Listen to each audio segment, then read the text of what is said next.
Aujourd'hui en Afrique, surtout à Lubumbashi, la ville dans laquelle moi je vis, on entend souvent des gens dire, lorsqu'ils voient un appareil par exemple ou quelque chose qui fonctionne tellement bien, qui a été fabriqué par un homme, on les entend souvent dire « Ah, Muzungu ». En fait, Muzungu signifie l'homme blanc.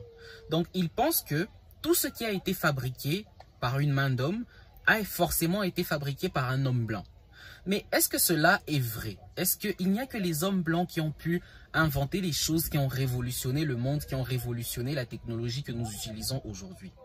Eh bien, dans cette vidéo, nous allons débunker une certaine idée reçue, celle selon laquelle justement, il n'y a que les hommes blancs qui ont réussi à inventer des choses qui ont impacté le monde et qui ont transformé le monde. Bien avant de continuer, pense à liker la vidéo et c'est parti.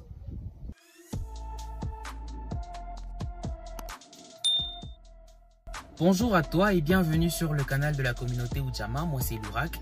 Et ici, sur cette chaîne, nous parlons de culture africaine, de spiritualité africaine et de tout ce qui a trait à l'africanité. Si c'est ta première fois de nous découvrir, je t'invite à liker cette vidéo et à t'abonner pour ne manquer aucun de nos prochains contenus.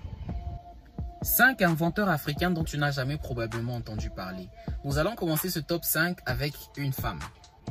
Il s'agit de Patricia Era Baffe. Qui est-elle cette femme? Eh bien, nous allons lire un article Wikipédia à son sujet. Patricia Era Baffe, née le 4 novembre 1942 à Harlem, à New York, et morte le 30 mai 2019 à San Francisco, est une ophtalmologiste et chercheuse américaine. Parmi ses innovations figure notamment la technique d'opération de la cataracte par rayon laser utilisée dans le monde entier.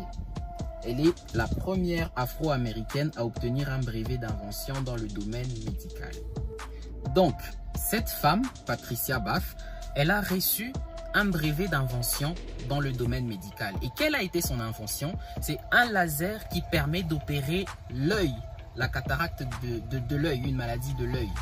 Donc, vous vous rendez compte, une personne qui parvient à inventer un rayon laser, qui parvient à opérer une partie du corps aussi délicate qu'un œil humain.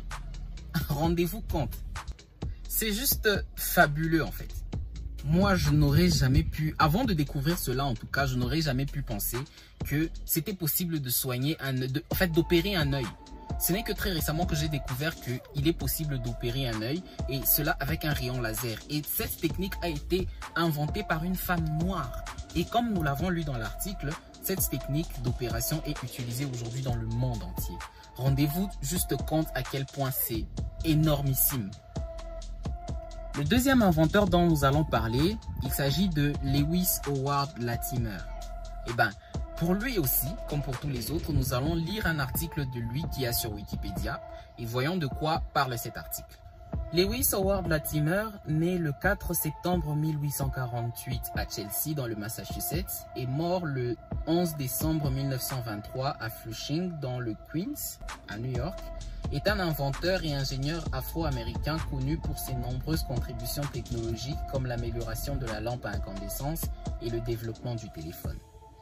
Le 10 février 1874, il dépose son premier brevet concernant l'installation d'un clapet mobile au bout de la conduite d'évacuation des toilettes des wagons pour passagers des chemins de fer. On l'envoie ensuite à Londres où il est chargé de monter une fabrique de lampes à incandescence pour l'Electrodynamic Light Company. Il a également mis au point un nouveau schéma de câblage utilisant des circuits parallèles pour les systèmes d'éclairage public de sorte que si une ampoule grillait, les autres continuaient à éclairer. En 1884, il est engagé comme ingénieur par la General Electric Company de Thomas Edison. Il y est le seul afro-américain membre de l'équipe de chercheurs, les Edison Pioneers.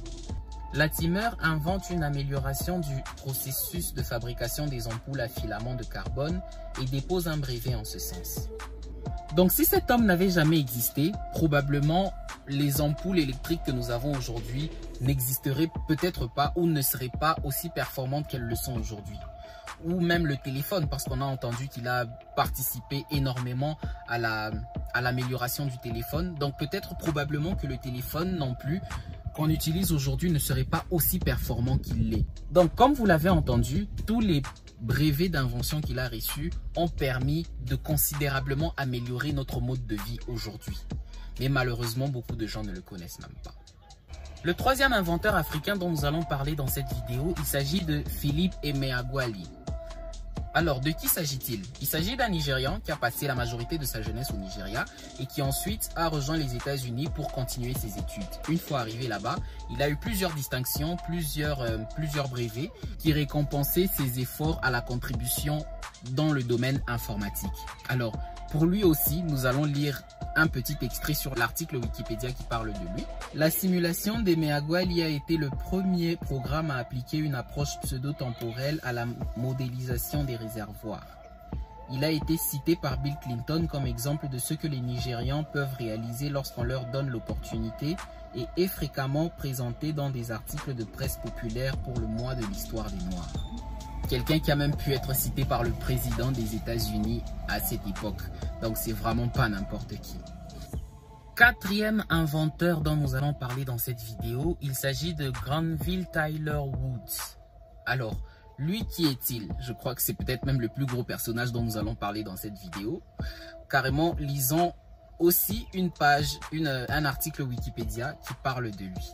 Granville Tyler Woods, né le 23 avril 1856 à Columbus en Ohio et mort le 30 janvier 1910 à New York, était un inventeur afro-américain détenteur de plus de 50 brevets. Il est également le premier Américain d'origine africaine à avoir été ingénieur en mécanique et électrique après la guerre de sécession. Woods contribue à l'amélioration du chemin de fer en 1890. Il crée un gradateur. En 1885, crée la télégraphonie, une machine combinant le téléphone et le télégraphe. Il fait breveter son invention. Il vend ses droits à la Bell Telephone Company, ce qui permet la communication entre les gares. Les droits d'auteur lui permettent de vivre comme inventeur à temps plein. Thomas Edison a breveté le système Troisième Rail en 1886 sur l'idée de Woods. Thomas Edison et Granville Woods entrent en conflit sur les droits d'auteur et les brevets du multiplex télégraphe, mais Granville Woods gagne et Edison lui propose de travailler pour lui. Woods refuse pour rester indépendant. Il refuse pour rester indépendant. Quelqu'un qui détient plus de 50 brevets. 50 brevets d'invention. Imaginez un peu le niveau de cet homme. C'était juste un génie en fait. Et finalement, le cinquième inventeur dont nous allons parler aujourd'hui, le cinquième inventeur africain dont nous allons parler dans cette vidéo, il s'agit de George Washington Carver. Alors, qui est George Washington Carver? Eh bien, aussi nous allons carrément lire l'article Wikipédia qui parle de lui. George Washington Carver, né esclave probablement au cours de l'année 1861, date communément retenue faute de pièces d'état civil de façon prudente, puisque d'autres sources citent 1864 ou 1865. George Washington Carver développe ses compétences scientifiques en pathologie végétale. Il publie plusieurs articles qui le font connaître à la communauté scientifique. En 1896, il obtient sa maîtrise avant d'être embauché par l'Institut Tuskegee en Alabama, je ne sais pas si je prononce bien, à la demande de Booker T. Washington, spécialisé en botanique. Il devient directeur de recherche. Imaginez quelqu'un qui naît esclave et qui plusieurs années plus tard, il devient directeur de recherche dans un institut de renom.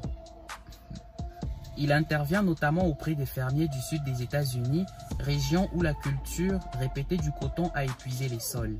Il préconise l'utilisation d'un complément azoté avec la culture de légumineuses comme les arachides. Ainsi, la récolte de coton est améliorée et les nouvelles cultures permettent d'améliorer les revenus des agriculteurs. Il développe un système de formation agricole en Alabama ainsi qu'un laboratoire de recherche. Pour améliorer la commercialisation de ces nouvelles cultures, George Washington Carver diversifie leurs usages. Ainsi, l'arachide connaît 300 utilisations différentes allant de la colle à l'encre d'imprimerie. Donc, imaginez un esclave qui est né esclave, qui a grandi dans ces conditions-là, mais qui, tellement à l'intérieur de lui, cette passion pour la science, cette passion pour les grandes choses était naturelle et innée en lui.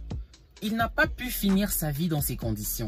Il a pu sortir de sa condition d'esclave, traverser les échelons de la société. Imaginez un noir dans la ségrégation raciale qu'il y avait à cette époque aux États-Unis, il est parvenu à gravir les échelons dans la société, arriver à devenir directeur de recherche dans un institut de renom dans lequel probablement il y avait des Blancs qui étudiaient.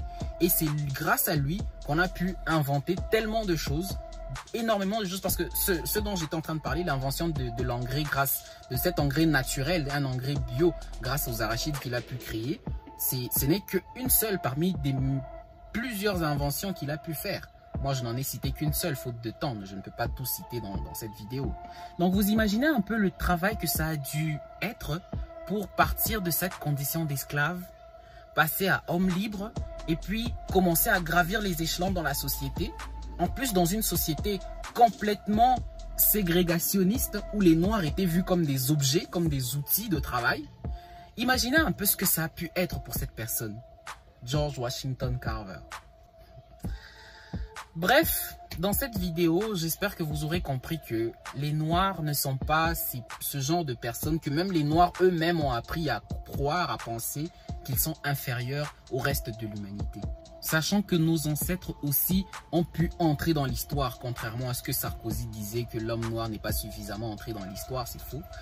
Sachez que l'homme noir, lui aussi, a pu entrer dans l'histoire et a pu contribuer aux grandes avancées technologiques de ce monde.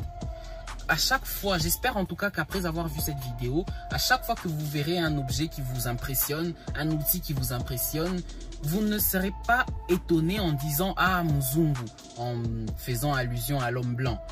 J'espère en tout cas qu'après cette vidéo, vous serez en tout cas conscient que beaucoup des inventions que nous connaissons aujourd'hui, que nous utilisons au quotidien, beaucoup d'entre elles aussi ont pu être faites par des Noirs.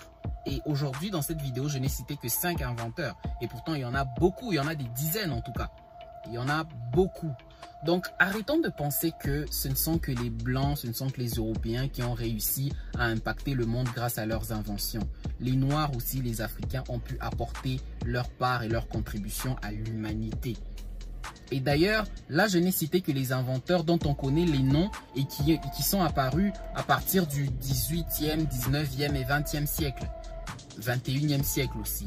Mais dans l'Antiquité, sachez que les premiers inventeurs qui ont commencé à inventer les toutes premières choses, c'était des Africains. Je l'explique clairement dans une autre vidéo, allez la voir.